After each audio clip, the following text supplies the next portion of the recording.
Eugene Pontecorvo is one of the clearest examples of how the life that Tony and his men chose is actually a trap with no exit. From the first time we really see him, he looks like any other soldier in the Jersey crew, doing his job, taking orders, trying to move up.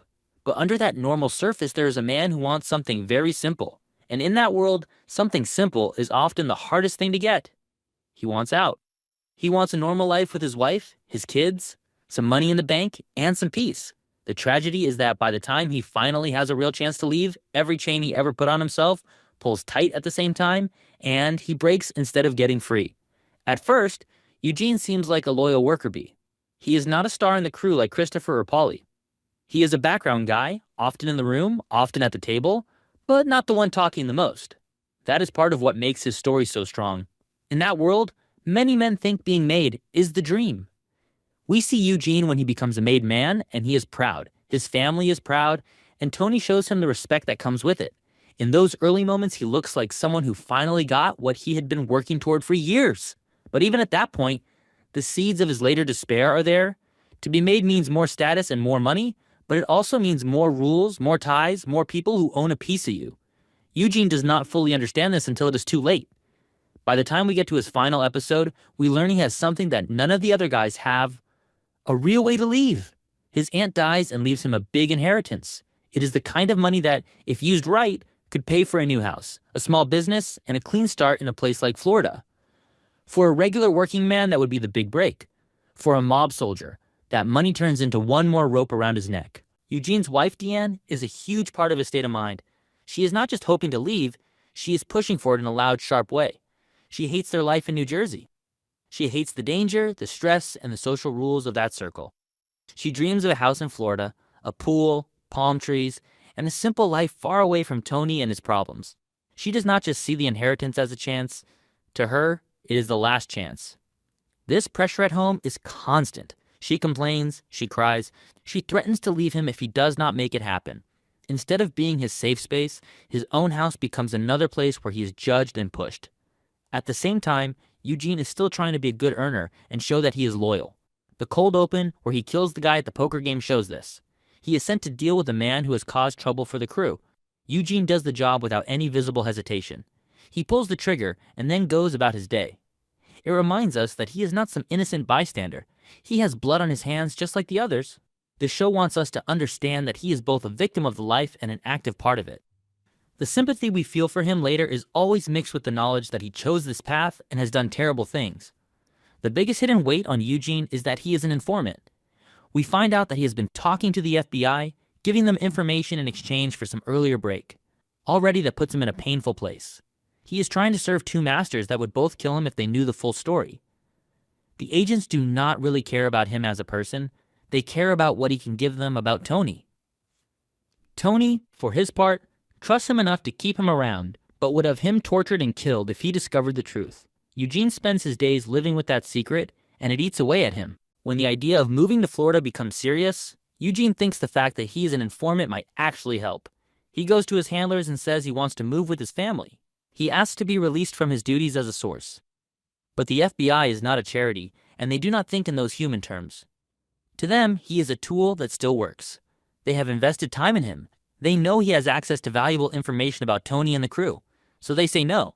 They make it clear that, if he moves, he still has to work for them. They say things like, South Florida has criminals too, which sound reasonable from their point of view, but are a death sentence to him. It means that even in Florida he would not be free. He would just be a scared rat in a new cage. The other side of the trap is Tony himself. Eugene tries the honest way. He goes to Tony with the story about his aunt, to think about the house in Florida, the money, the chance to open a franchise or some other clean business.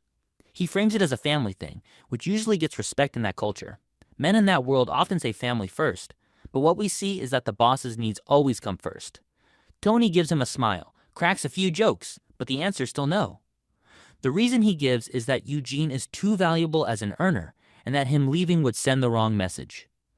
Underneath all that, the real reason is simple. In Tony's mind, nobody gets to choose to leave. Either you die, go to jail, or you stay. Tony's power depends on holding on to his men. The way Tony says no is almost worse than the no itself. He does not show any real empathy for Eugene. He does not ask many questions about his personal dreams or how unhappy he is. Tony sees him as a part of the machine, a soldier who now has more money and can send more tribute up the chain. There is a coldness there that hurts even more, because Eugene has risked a lot to ask for this. When Tony shuts the door on his dream, it is not just a business move, it is a denial of his hope that he might be seen as a full human being with desires beyond the life. On top of that, Eugene's home life is not stable.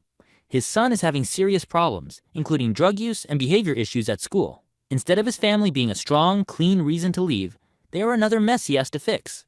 He is pulled between his duty to his son, his wife's demands, and his life in the crew. He is not strong enough or clear-headed enough to juggle all of that, so he starts to crumble.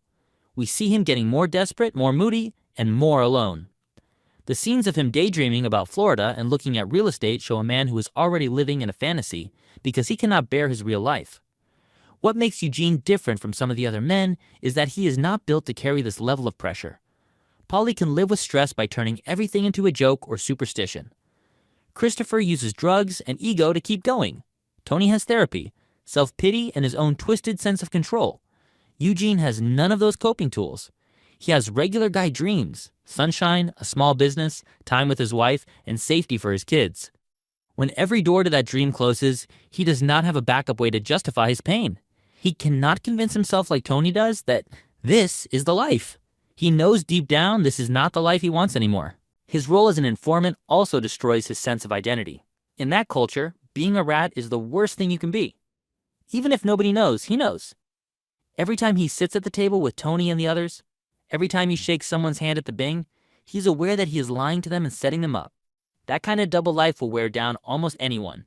It blocks him from feeling true loyalty to either side. He is not truly with Tony, and he does not truly feel like one of the FBI team either. He is always in between, never at home, never fully trusted. When a man no longer feels like he belongs anywhere, his mind easily slips toward dark thoughts. Eugene's suicide is the final statement of what his life has become. The show does not make it clean or heroic. It is ugly, painful, and full of shame. He hangs himself in his home while his wife is out, leaving her and his children to find the body. That is a cruel act in some ways, but it also shows how cornered he feels. In his mind, he has no choice left. Tony has blocked Florida. The FBI has blocked Florida. His wife is screaming for change. His son is falling apart. He has blood on his hands and a dangerous secret to keep. Death becomes the only door he can still open on his own. The way his death is treated by the crew underlines how little individual lives really matter in that world. To them, he was a decent enough guy, a little soft maybe, who had problems. They talk about him, but he's quickly pushed aside in the flow of a new crisis, new fights, new schemes. The life goes on without him. The business does not stop. Someone else will take over his collections, his seat at the table, his work at card games. In that sense, Eugene is both very special and not special at all. He stands for all the invisible soldiers who think they are important until the moment they are gone. And then the world just moves on. When we look at Eugene as a character, he is a mirror of the show's main theme. There is no peaceful retirement from this life. Every time someone talks about going to the beach, to Vegas, to some quiet town, we know it is a fantasy. Johnny Sack dies in prison. Tony is almost surely killed in the final scene, or at least doomed to a life full of fear and risk. Christopher dies by Tony's hand. Even the men who are still alive at the end are haunted and broken. Eugene's story shows the shortest, clearest version of this. He gets a chance that looks like a way out, and that chance crushes him instead. He is also there to show us another side of Tony. We are used to seeing Tony's pain.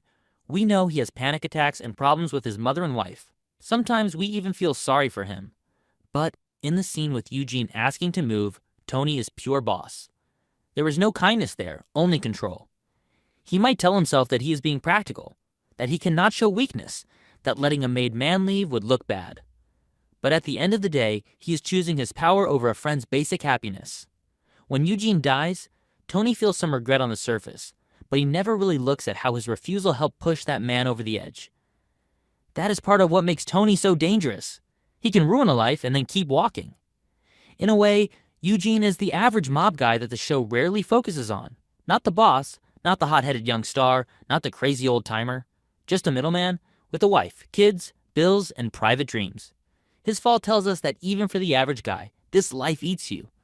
There is no safe level at which you can play this game. You cannot just do some crimes, earn some money, and then quietly leave.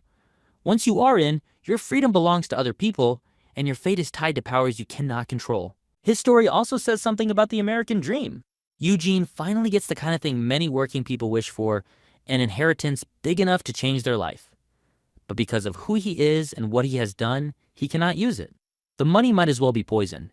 It becomes just another thing for other people to argue over. His wife sees it as her ticket out and hates him for not making it happen. Tony sees it as a reason to keep him close. The FBI sees it as proof that he can afford to keep informing. The dream of freedom becomes the fuel for his breakdown. Eugene Pontecorvo stands out because he shows how that world destroys not only those who chase power, but also those who simply want to escape. He is not brought down by one big mistake, one huge betrayal, or one violent act. He is brought down by a long, slow buildup of stress, guilt, and disappointment. His death is not a twist, it is the end point of a line we can trace back through every choice he made. Join the crew, become made, talk to the FBI, keep secrets from his boss, stay silent at home, and then finally try to leave when it is already far too late. When we think about him after the episode ends, we may not rank him with the biggest names from the show.